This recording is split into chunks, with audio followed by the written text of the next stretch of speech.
بسم اللہ الرحمن الرحیم اور وَكَذَلِكَ نُوَلِّي بَعْضَ الظَّالِمِينَ بَعْضًا بِمَا كَانُوا يَكْسِبُونَ۔ ترجمہ: اور اسی طرح ہم ظالموں کو ان کے کمائے ہوئے اعمال کی وجہ سے ایک دوسرے پر مسلط کر دیتے ہیں۔ پچھلی آیت میں اللہ رب العزت نے اس طبقے کا ذکر کیا تھا جو صراط مستقیم سے ہٹا ہوا ہے، سیدھے راستے سے بھٹکا ہوا ہے، شیطان کی اتباع کرنے والا ہے۔ اس آیت میں اللہ رب العزت نے فرمایا کہ جو لوگ دنیا میں جیسے اعمال کرتے ہیں، کل قیامت کو ان کا حشر ان جیسے لوگوں کے ساتھ ہی ہوگا۔ یہاں پر جملہ آیا نولی، نولی کے دو معنی کیے گئے ہیں۔ ایک نولی کا معنی ہے ملا دینا، قریب کر دینا، دوسرا نولی کا معنی ہے مسلط کر دینا۔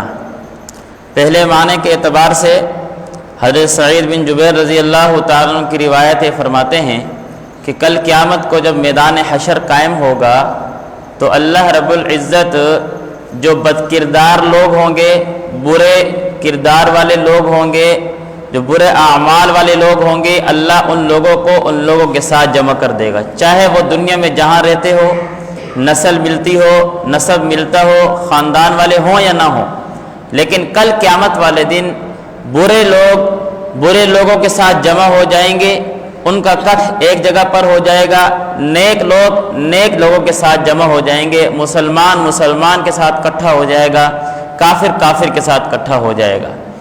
ایک تو اس کا معنی یہ ہے، اور اسی معنی کے اعتبار سے سورہ تکویر میں آیت آتی ہے وَإِذَا النُّفُوسُ زُوِّجَتْ، کہ نفسوں کو جوڑا جوڑا بنا دیا جائے گا۔ مفسرین کہتے ہیں اس سے مراد یہی ہے کہ کل جب قیامت قائم ہوئے گی تو اللہ رب العزت وہاں پر جوڑے بنا دیں گے، وہاں پر جوڑے بن جائیں گے، جنت والے ایک سائڈ پہ ہو جائیں گے، جہنم والے ایک سائڈ پہ ہو جائیں گے۔ اور جس طرح کل قیامت کو یہ ہمارے سامنے حشر قائم کیا جائے گا اور برے لوگ بد کردار لوگ برے لوگوں کے ساتھ جمع ہو جائیں گے، اچھے کردار والے اچھے لوگوں کے ساتھ جمع ہو جائیں گے، مفسرین کہتے ہیں یہی اثر ہمیں دنیا کے اندر بھی نظر آتا ہے۔ برے عمل کا اثر، برے اخلاق کا اثر دنیا کے اندر بھی ہمیں نظر آتا ہے کہ آپ عموماً دیکھتے ہیں کہ ایک آدمی اچھی نیت والا ہو، نیک اعمال والے ہو، اس کا میلان، اس کا اٹھنا بیٹھنا، اس کا جوڑ نیک لوگوں کے ساتھ ہی ہوتا ہے۔ برے لوگوں کے جانوں میں، مجلسوں میں جانے میں وہ اچھا نہیں سمجھتا، اس کا دل نہیں کرتا۔ اور جو برے کردار کا مالک ہے، جس کی سوچ ہی غلط ہے، جس کی ذہنیت ہی غلط ہے، وہ برے لوگوں کے پاس جاتا ہے، اس کا اٹھنا بیٹھنا برے لوگوں کے پاس ہی ہوتا ہے۔ یہ کیوں ہو رہا ہے؟ مفسرین نے فرمایا کہ اللہ اس کے برے عمل کی سزا دنیا میں بھی دے رہے ہیں کہ اس کو اچھے لوگوں کے پاس جانے کی توفیق ہی نہیں مل رہی کہ اچھے اعمال کر سکے۔ یہ اچھے لوگوں کے پاس اٹھنے بیٹھنے کو اللہ نے اس کو پسند ہی نہیں کیا کہ یہ کیا ہے، نیک اعمال کر کے نیک لوگوں میں شامل ہو جائے، نہیں، اس کے برے اعمال، برا کردار، اللہ نے اس کو برے لوگوں کے ساتھ جوڑ دیا ہے۔ اور مفتی شفیع صاحب رحمۃ اللہ علیہ نے ایک حدیث لکھی، فرمایا کہ جب اللہ کسی حاکم اور بادشاہ سے ناراض ہوتا ہے تو اللہ رب العزت اس کو برے وزراء اور برے کیا ہے، اس کو اللہ رب العزت اس طرح کے آس پاس کی رعایت دے دیتی ہے جو اس کے برے مشورے دیتے ہیں اور برے اعمال کی طرف اس کو لے آتے ہیں، جس سے ملک، جس سے اس کی بادشاہت بجائے ترقی کرنے کے وہ تنزل کی طرف جاتی رہتی ہے۔ اور اگر کسی اللہ رب العزت کسی بادشاہ سے، کسی حاکم سے راضی ہوتے ہیں تو اس کو وزراء بھی اتنے اچھے دیتے ہیں کہ وہ اس کو اچھے مشورے دیتے ہیں کہ اس کا ملک ترقی کی طرف جاتا ہے۔ اور دوسرا معنی وَكَذَلِكَ نُوَلِّي، کہ ہم مسلط کر دیں گے۔ حدیث میں آیا کما تکونون کذالک یؤمر علیکم، جیسے تم لوگ ہوگے ویسے ہی تمہارے اوپر حاکم مسلط کیے جائیں گے۔